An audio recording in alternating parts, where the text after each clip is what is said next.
تاریخ اسلام کا ایک سخت ترین موضوع اور ایک ایسا موضوع کہ جس کے بارے میں کہا جا سکتا ہے کہ اسی پہ دار و مدار ہے اہل بیت کے مصائب کا۔ اگر سوال کیا جائے عالم اسلام میں کہ بعد اشرف الانبیاء، اور ایک موضوع کی جانب میں ہمیشہ توجہ دلاتا ہوں، اور موضوع یہ کہ کچھ لوگوں کو تو خطرہ ہے اشرف الانبیاء کی شہادت سے، وہ اگر شہادت نہ کہیں تو وہ ان کا حق ہے، لیکن جو سب سے اہم چیز ہے وہ یہ کہ تقریباً عالم اسلام میں کچھ نے خوف کی وجہ سے اور کچھ نے اپنے کچھ لوگوں کو بچانے کی وجہ سے جہاں بہت سارے حقائق کو چھپایا، وہاں اس حقیقت کو بھی چھپایا کہ اشرف الانبیاء طبعی طریقے سے دنیا سے رخصت نہیں ہوئے بلکہ انہیں قتل کیا گیا۔ اب اگر اشرف الانبیاء کا قتل ثابت ہو جائے، کہ جس پہ یاد رکھیں کہ بڑی مظلومیت یہ ہے کہ عموماً جب آج سے تقریباً 17-18 سال پہلے جب ہم نے مجالس پڑھنا شروع کی اور جگہ جگہ ہم نے اس موضوع کو ڈسکس کیا، تو ایک بہت بڑی تعداد مومنین میں سے کہتی تھی کہ یہ آپ نے کون سے نیا موضوع نکال لی، جبکہ تمام مورخین شیعہ کے نزدیک اشرف الانبیاء حضرت محمد مصطفیٰ صلی اللہ علیہ وآلہ وسلم کی شہادت ثابت ہے، اور نہ فقط ہمارے نزدیک بلکہ تمام مورخین اہل سنت کے نزدیک بھی اشرف الانبیاء کی شہادت ثابت ہے۔ فرق یہ ہے کہ ہم یہ بیان کرتے ہیں کہ اشرف الانبیاء کو زہر انہی چند دنوں میں دیا گیا، وہ یہ کہتے ہیں کہ اشرف الانبیاء کو زہر خیبر میں دیا گیا، وہ بھی یہ کہتے ہیں کہ اشرف الانبیاء زہر کی وجہ سے دنیا سے رخصت ہوئے، ہم بھی یہ کہتے ہیں کہ اشرف الانبیاء زہر کی وجہ سے دنیا سے رخصت ہوئے۔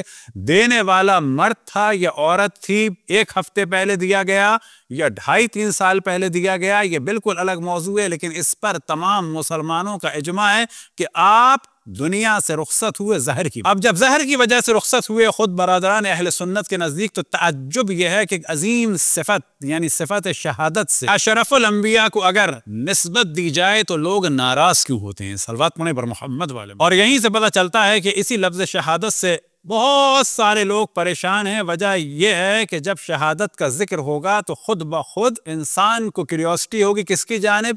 مجرم کی جانب، اور ہر وہ شخص کے جس پہ کسی کا بھی شک ہو سکتا ہے اس کے طرفدار یہ کوشش کرتے ہیں کہ ہمارے آدمی کی جانب شک بھی نہ ہو جائے کہ جرم ثابت ہو جائے، کیونکہ اگر مجرم کو بچانا ہے تو اس کا پہلا مرحلہ کیا ہوتا ہے؟ اس کو ملزم ہی نہ بننے دو، یعنی الزام نہ آنے دو۔ پہلا مرحلہ یہ ہوتا ہے کہ کسی کی جانب الزام جاتا ہے، دوسرا مرحلہ یہ ہوتا ہے کہ جب الزام ثابت ہو جائے تو وہ ملزم سے مجرم بن جاتا ہے۔ تو جناب سیدہ کی شہادت کا دار و مدار ہے قتل رسول اللہ، جناب سیدہ کی شہادت کا دار و مدار ہے قتل رسول اللہ پہ، اور باقی تمام معصومین کی مظلومیت کا دار و مدار ہے قتل جناب سیدہ۔ بس اسلام میں جو سب سے پہلے مظلومیت ہوئی، اسلام میں جو سب سے پہلے ظلم ہوا اور جو ذات مظلوم قرار پائی، وہ اشرف الانبیاء حضرت محمد مصطفیٰ صلی اللہ علیہ وآلہ وسلم کی تھی۔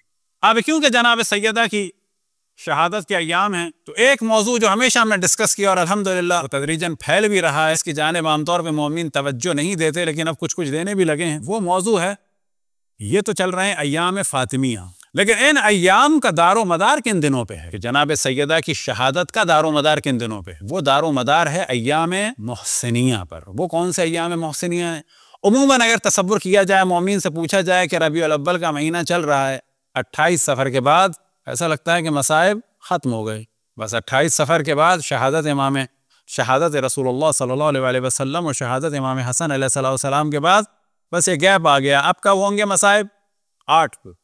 بس یہ ذہن میں رکھیں کہ اشرف الانبیاء کی شہادت کے بعد جو اسلام پر مصائب شروع ہوئے وہ 28 کے بعد سے شروع ہوئے، اور 28 کے بعد سے لے کر تقریباً یہ 1 ہفتہ اور جو 10 دن ہیں یہ اسلام کی مظلومیت کے عروج کے۔ اب ہمارے یہاں جو ایک ماحول بن چکا ہے، یعنی اتنا زیادہ الرٹ رہنا پڑتا ہے کہ 1 منٹ میں جو ہے کوئی نہ کوئی ایک آدمی ایسا لگتا ہے جیسے بیٹھا ہوتا ہے کسی نہ کسی موضوع کو نیگیٹو یوز کرنے کے لیے، کسی بھی طرح ثابت ہو جائے گا نیگیٹو یوز کر۔ اب مثال کے طور پر جب ہم نے کہا کہ عالم اسلام کے سب سے زیادہ مظلومیت کے دن، تو ایک شخص کوئی کھڑا ہو جائے گا، کہے گا کہ کیا آپ کربلا کے مخالف ہیں؟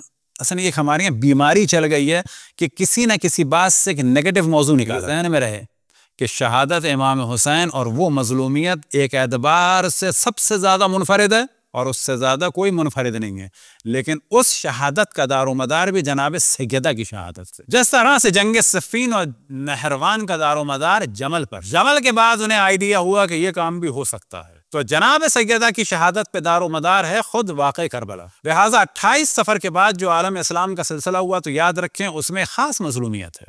وہ کون سی مظلومیت ہے؟ اسلام کو اس کے محور سے ہٹایا گیا۔ کن دنوں میں؟ کون تھا اسلام کا محور؟ مولا امیر المؤمنین کی ذات مقدس، اور مولا امیر المؤمنین کی ولایت کے دفاع کے لیے جناب سیدہ کی مولا امیر المؤمنین کی ولایت کے دفاع کے لیے یہ گھر پہ حملہ کیوں ہوا تھا؟ بیعت لینے کے لیے۔ کس کی بیعت لینے کے لیے؟ کیا چاہتے تھے وہ لوگ؟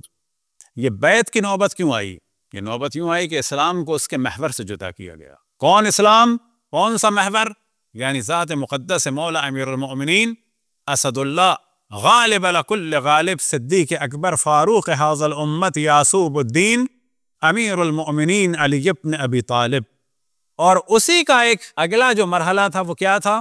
وہ تھا غصب اور نہ فقط فدق۔ اس میں بھی ہمارے اگر دیکھا جائے تھوڑی سی ہم لوگ ٹیکنیکلی فالٹ کر جاتے ہیں۔ انشاءاللہ کچھ موضوع گفتگو ہوگی فدق کے بارے میں، لیکن سب سے زیادہ ہم انفسائز کریں گے اور ڈسکشن کریں گے جناب سیدہ سلام اللہ علیہا کی شہادت۔ البتہ خود ہم سارے موضوعات ڈسکس کرتے ہیں اور ہم اس کے قائل ہیں کہ ہر موضوع کو ڈسکس کیا جائے، ہر وہ موضوع کے جس کا تعلق شیعوں سے ہے ڈائریکٹ یا انڈائریکٹ اس کو ڈسکس کیا جائے۔ لیکن ایک چیز کی جانب ہم ہمیشہ بڑی شدت سے توجہ دلاتے ہیں کہ اگر کوئی خاص دن ہے، اگر کوئی خاص دن ہے، مثال کے طور پر اول سے لے کے آخر تک پوری فقہ ہماری ریکارڈڈ ہے، لیکن خود ہم بھی عام طور پر مجالس میں ممکن ہے کبھی کبھی شاید ایک آدھ فقہی مسئلہ بیان کر دیتے ہوں، زیادہ نہیں کرتے۔ وجہ کیا ہے؟ وجہ یہ نہیں کہ فقہ اس میں بیان نہیں ہو سکتی مجلس میں، نا، اگر کہیں پر کہیں انحراف ہو تو واجب ہے بیان کر، لیکن ہم یہ کہتے ہیں کہ جو دن ہو اس بارے میں ڈسکشن ضروری ہے، جو دن ہے اس بارے میں ڈسکشن ضروری ہے۔ اب اگر اس دن کوئی اور موضوع ڈسکس ہو، حرام وہ بھی نہیں ہے۔ مثال کے طور پر جناب سیدہ سلام اللہ علیہ کی شہادت کے ایام میں ہم سب دنیا بھر میں خواتین کے حقوق کے بارے میں بات کریں، خواتین کے فرائض کے بارے میں بات کریں، خواتین کی عظمت کے بارے میں بات کریں، ماں کی عظمت کے بارے میں بات کریں، یہ سارے موضوعات اچھے ہیں۔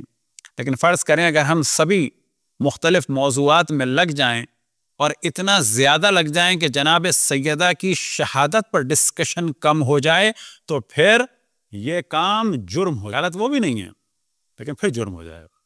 وجہ یہ ہے کہ جو سب سے اہم کام ہے اشرف الانبیاء کے بعد وہ یہ ہے کہ ان کے خلفاء اور ان کے اوصیاء اور اس امت کے اماموں کی تعریف بیان، اور جب ان کو پہچانا جائے گا تو خود بخود پتہ چلے گا کہ حق کیا ہے اور باطل کیا ہے۔ تو اشرف الانبیاء کے بعد جو سب سے پہلا کام ہوا وہ یہ ہوا کہ اسلام کو اس کے محور سے ہٹایا گیا، اور جب اسلام کو اس کے محور سے ہٹایا گیا تو پھر حملہ ہوا جناب سیدہ کے گھر پہ، اور جب جناب سیدہ کے گھر پہ حملہ ہوا تو نوبت یہاں تک آئی کہ جناب سیدہ کے ضربت لگی، اور پھر اگلا مرحلہ یہ ہوا کہ جناب سیدہ شہید، اگر خلاصہ بیان کیا جائے۔ لیکن کمال یہ ہے کہ جناب سیدہ سلام اللہ علیہ کی شہادت کے بارے میں جتنے بھی اقوال ہیں ان سب کا جو دار و مدار ہے وہ شہادت رسول اللہ پہ، ان سب کا جو دار و مدار ہے، اور وہ اقوال کتنے ہیں تو ہم نے توجہ دلائی کہ اس جانب توجہ رہے۔ ایام محسنیہ کب سے؟ 28 صفر کے بعد سے لے کے جو 1 ہفتہ اور 10 دن ہے، یہ وہ ایام ہے جس میں جناب محسن کو قتل کیا گیا، جس میں جناب سیدہ کی پسلیاں ٹوٹی۔ پسلیاں اس زمانے میں ٹوٹی ہیں، شہادت اب ہوئی۔ اس زمانے میں اسلام کو محور سے ہٹایا گیا، اس زمانے میں مولا امیر المومنین پہ ظلم ہوا۔ تو کون سے ایام تھے؟ ایام محسنیہ۔ اب جناب سیدہ کی شہادت کے ایام کیا ہیں تو توجہ رہے کہ جناب سیدہ کی شہادت کے بارے میں جو اقوال ہیں وہ تقریباً 15 اقوال ہیں، 40 دن سے لے کے 6 مہینے اور حتیٰ بعض جگہ 8 مہینے۔ لیکن جو شیعہ مورخین کے نزدیک اہم ہیں کہ جو خود ائمہ سے نقل ہوئے وہ ہیں 75 اور 95 دن۔ لیکن ان تمام اقوال میں جو چیز استعمال ہوئی ہے سب سے اہم آپ جانتے ہیں کیا ہے؟ رسول اللہ صلی اللہ علیہ وآلہ وسلم کے دن کے بعد، 60 دن کے بعد، 65 دن کے بعد، 70 دن کے بعد، 75 دن کے بعد، 90 دن کے بعد، جتنے بھی اقوال ہیں اس میں دار و مدار کس پہ ہے؟ اشرف الانبیاء کے اتنے دن کے۔ اور کمال یہ ہے کہ کتب اہل سنت میں بھی جو قول بیان ہوئے تاریخ نہیں اسے بیان ہوئی، اتنے دن کے بعد۔ اور یہ وہ کام ہے کہ جس سے محسوس ہوتا ہے کہ اللہ سبحانہ و تعالیٰ نے جناب سیدہ کی شہادت کو محفوظ رکھنے کے لیے اہتمام کیا۔ اگر ایک قول ہوتا یا 2 قول ہوتے اور ان میں لکھا ہوتا تو کوئی اتنی اہم بات نہ ہوتی، لیکن ہر قول کہ جو جس نے بھی نقل کیا اس میں جو سب سے اہم چیز قرار دی گئی کہ کب ہوئی شہادت، کب دنیا سے رخصت ہوئی؟